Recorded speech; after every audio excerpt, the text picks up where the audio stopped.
Bem, presidente, nós estamos aí acompanhando, então, a cada dia o aprofundamento das investigações da CPI da Covid-19 lá em Brasília. Da mesma forma que eu imagino que o senhor também deva estar acompanhando. Então, eu perguntaria... novela. Exatamente. Eu perguntaria para o senhor, na sua avaliação, a comissão de inquérito já possui elementos suficientes para apontar aí os motivos de termos chegado aí a essa situação calamitosa de mais de 515 mil vítimas da doença? Olha, sem dúvida alguma, eu acho que logo no início ficou evidente que o governo tratou a questão da pandemia com total equívoco, né? A chamada imunidade de rebanho era o que presidia, era uma gripezinha, aquilo iria ser rápido, teríamos alguns números de mortos, mas como qualquer gripe, aquilo era um surto que passaria com a imunidade que se daria naturalmente, né?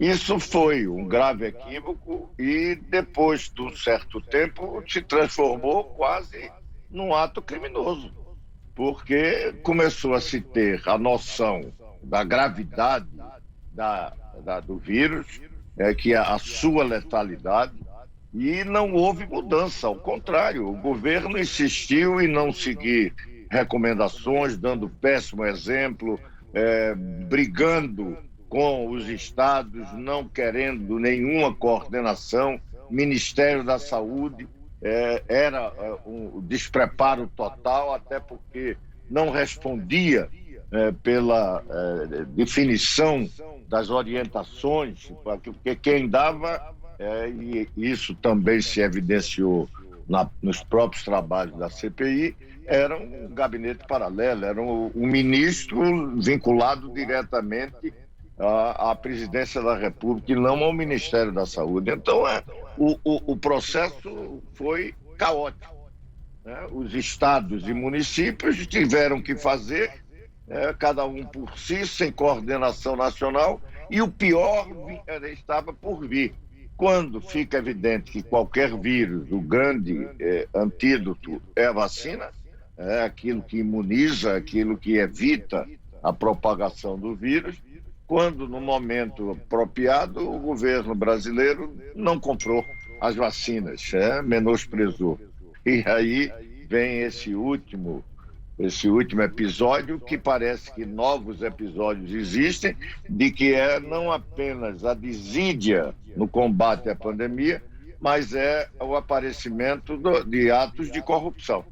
Perfeitamente. Então, isso daí eu diria que terá um relatório nessa CPI, e olhe que há mais de 40 anos eu acompanho CPIs e sei que muitos deles são antessala de processos contra autoridades, e 2 encaminharam impeachment, e esse está com todo a cara, né, com toda o figurino de que será também uma antessala, pela dureza do relatório que virá, de um impeachment de Bolsonaro. Perfeito. Inclusive, exatamente essa minha próxima pergunta, Roberto Freire, que hoje a expectativa é grande aí para um super pedido de impeachment, que, portanto, assim, deve unificar os argumentos de mais de 100 pedidos de impedimento já protocolados com o presidente da República, contra o presidente da República. O senhor acredita que Arthur Lira vai aceitar esse pedido? Qual a sua avaliação sobre o atual presidente da Câmara?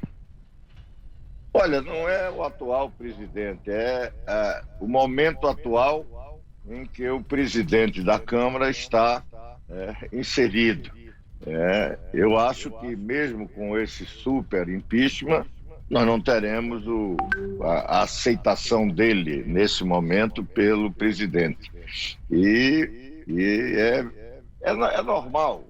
Isso é um processo político, isso não é um processo jurídico que, quando você entra, o juiz tem que despachar, o juiz tem que se pronunciar, né? Mesmo mandando arquivar, né? Mas ele tem que se pronunciar.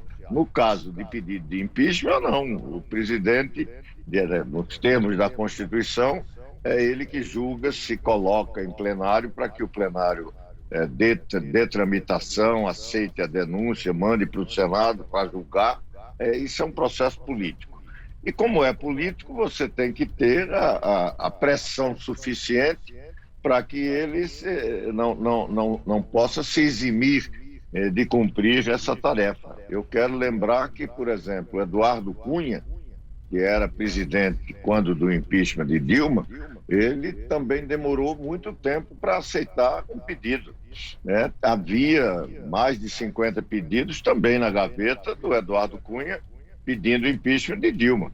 Quando veio o que foi assinado por Hélio Bicudo, Miguel Reale e a Janaína Pascoal, naquele momento você tinha grandes manifestações no país há já algum tempo pedindo o impeachment e foi incontrolável. Aí, politicamente, não teve como Eduardo Cunha não aceitar. Vamos ver se isso vai acontecer agora, e eu tenho a impressão que só não aconteceu na pressão devida por conta da pandemia. Quer dizer, a pandemia é paradoxal, vai levar Bolsonaro para o impeachment, mas a pandemia está evitando que isso se dê nesse momento, porque as mobilizações têm dificuldades, apesar de começar o Brasil a ter manifestação, mesmo as pessoas em algum momento aglomerando, mas com certos cuidados.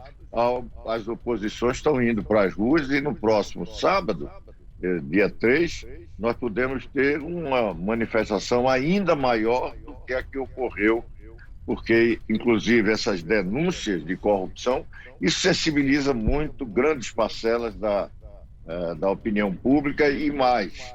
É um governo que bancava o impoluto, o honesto, e nós estamos vendo que uma organização criminosa atuava no Ministério da Saúde, e o que é talvez ainda mais angustiante é saber que isso era feito com vacina que salva a vida e estava servindo para propina, para corrupção.